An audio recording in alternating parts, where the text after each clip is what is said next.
Hello and welcome, Dirty William here, back with another episode of Dungeons and Dragons Online Let's Play. Let's try that again. Whee!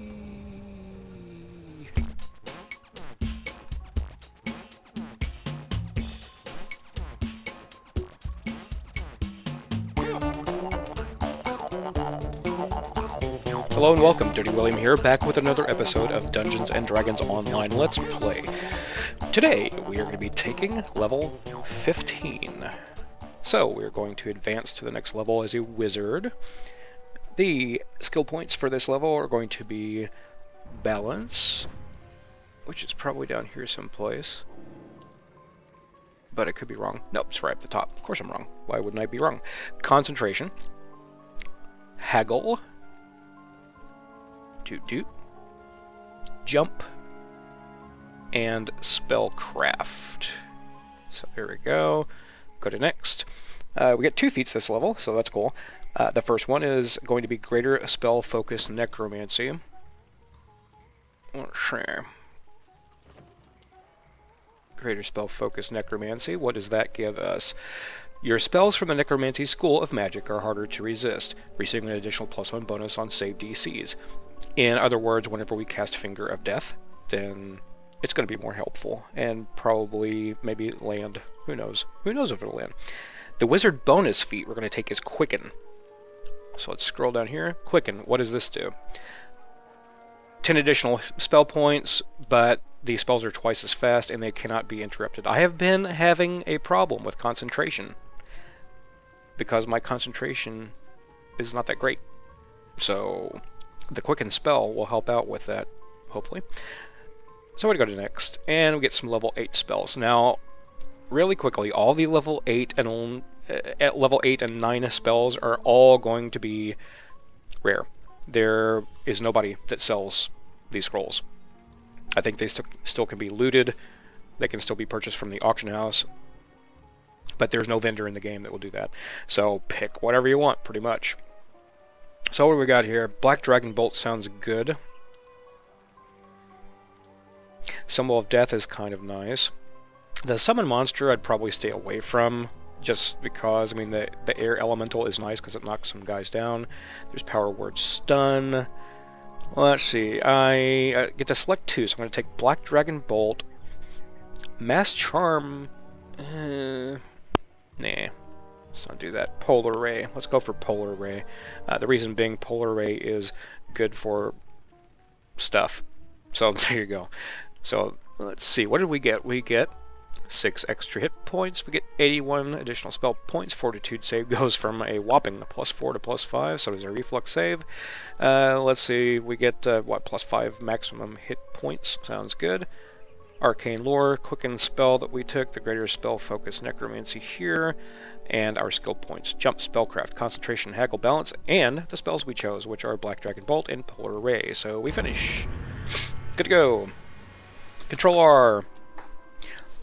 As I said in the last episode, the dude here, the little skeleton pet guy, he has been doing a pretty good job. So I'm going to keep him around for a while. Eventually, I will probably drop him and go for more of these necrotic spells that use hit points, since I'll be regenerating hit points with my death aura. So let's see what we have. Pardon me. See what we have this level. Cough, cough. Pale Master, Tier 5. We're going to take Improved Shrouding.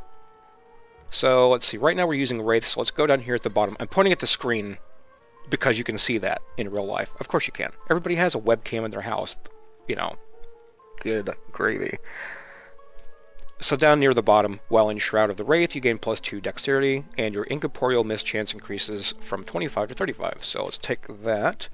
And you can see that locks out all of these things in the other trees, the wizard trees, and everything else, just because you can only have like one Tier 5 thing.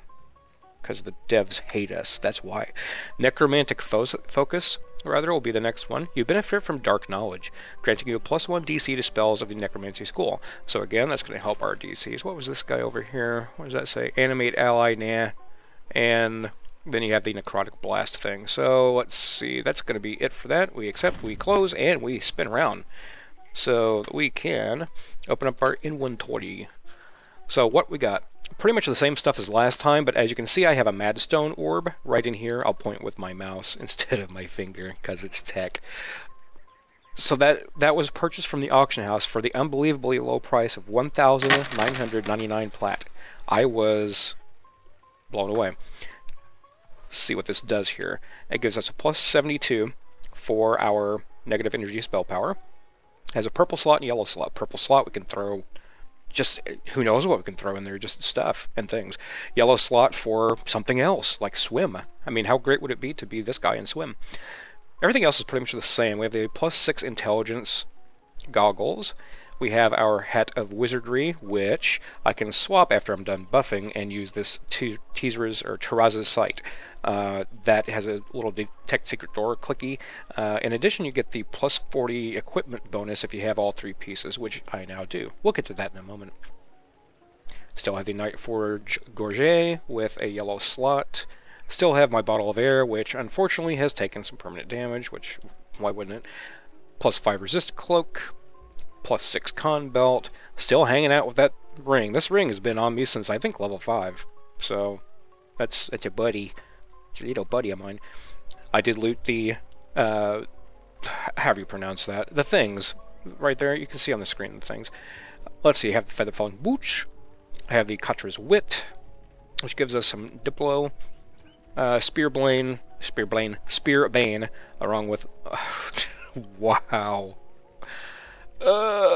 Spearbane bracers, and my axe block shirt. Why not? So the other weapon sets that I have are all what I've been using so far. I just plopped in the Madstone Skull for the secondary offhand item. So I have Fire Lore, Combustion of Fire Lore. I've got acid stuff, I've got ice stuff, here would be an electric thing, I have a nullification void lore thing, which I'm not sure if this stacks with the, I mean, I'm sure it probably doesn't stack with the Madstone Skull, but it's a pretty club. It's designed pretty well. So get a shot of that. Can you get a, yeah, there we go. See the little rune things, the little, that's workmanship and detail and craftsmanship. So that's really nice. So I've been hanging out pretty much in this form, the Wraith form thing, doing stuff. Mostly I have been running the Lord's March, the free-to-play questline. Been running that, so a lot of grinding of that thing, but I did manage to get all 3 pieces of the Sorkel set, so that was nice. Made a little bit of plat, spent some plat, you know, but for the most part it was just doing that, plus trying to catch up on some other quests that I had not yet even run. For example, Dreams of Insanity is what I just ran on normal here at level 14, so I did not get, I got some XP for it. The optionals are worth about 1,100 apiece, so that was kind of nice. But that's about it. I did switch out, over on the airship, the resistance type of items that I had, and instead I put in +2, let's see, it was +2 strength and wisdom, and +2 intelligence and dexterity. So, as you can see right here for my strength, it's a base of 10, and under items and effects, I have a +5 item, and the other +2, that is coming from the ship buff. So, been checking the auction house for things, augments and whatnot, and everything is kind of expensive. So, I'm poor. I'm just a poor little dead guy out in the world. And that's going to be it for today. I don't know what the gameplay is going to be because I haven't recorded it yet, but stay tuned for a little something. It might be some gameplay, it might be a little tip type of thing, I'm not sure. So, until next time, this is Dirty William reminding you to do the dirty work. Okay, I think instead of gameplay, what I'm going to do is go over a few tips on hirelings that I have been using recently, the last few levels. So let's go into these and take a look. I've not used a bard. I did try this guy because he has Raised Dead and he has Divine Vitality. So Divine Vitality, what that does is if you're low on spell points, then that cleric can basically give you spell points back. It's a little mana bump, I guess. And they have several charges of that, so you can kind of drain them dry of their DVs, as people say, their Divine Vitalities. Let's see, the Flagon Morgan guy or whatever, he has Blade Barrier, Raise Dead, and he also has Heal. Obviously, you're going to be using this when you're not in form. You're going to be having him heal you. Let's see, Miranda Kelvin is brain dead. I don't know why. She does have Raise Dead, she does have Divine Vitality, but for some reason she doesn't really want to respond that well, even more so than the normal hirelings. And then we have Darren Giles, which I didn't really use that much. He does have Heal, but the other things that he has is not that great. The Greater Dispel Magic. He does have Res, however, so if you happen to die in a quest, that is useful. So we go over here to the level 14 to 16s. Let's see, Bards. I think I tried using Belith, but it wasn't really that impressive. Tempest Lorben I've used because he has everything that's good, really. He has Heal, Divine Vitality, Death Ward Mass, and Resurrection. Death Ward Mass is really nice if you're out of form and you're trying to avoid any type of negative levels. Let's see, Jatarina, I can't recall using her. No, it's because she's level 15. That's the reason why. Lol. Let's see, there was a fighter, I believe, here. The 11 to 13s. It was a Warforged. I tried that out. Yes, Castle. Just on a whim, I tried that out, and I loaded up Reconstruct, and it actually worked pretty well. He does have pots or something, but I guess it only gives him back like maybe 6 hit points a pop, which is not that much at all. So I had to kind of heal him up and things. The main thing to think about around these levels, if you're in form, is the light damage that you could possibly take from clerics, enemy clerics. For example, what was the quest? Black Anvil Mines, the Relic of the Sovereign Past. Those clerics in there will spam light damage on you left and right. And it's pretty remarkable how many quests in the game actually have the clerics that will hit you with light damage for quite a bit. I mean, as a Pale Master, the one that you really want to not be in form for is running with the Devils. Those Eladrin, I mean, they will kick your tail straight in and send you crying to mama. So that's definitely one that you don't want to be in form for. But more recently, Relic of a Sovereign Past, I don't want to be in form for, especially on the higher difficulties like Hard and Elite. Elite is just, you're going to get one-shotted. The hit points that I have right now, not even 200, so a good couple hits from those guys, along with any kind of debuffs to take away your aura and whatnot. I mean, you're donezo.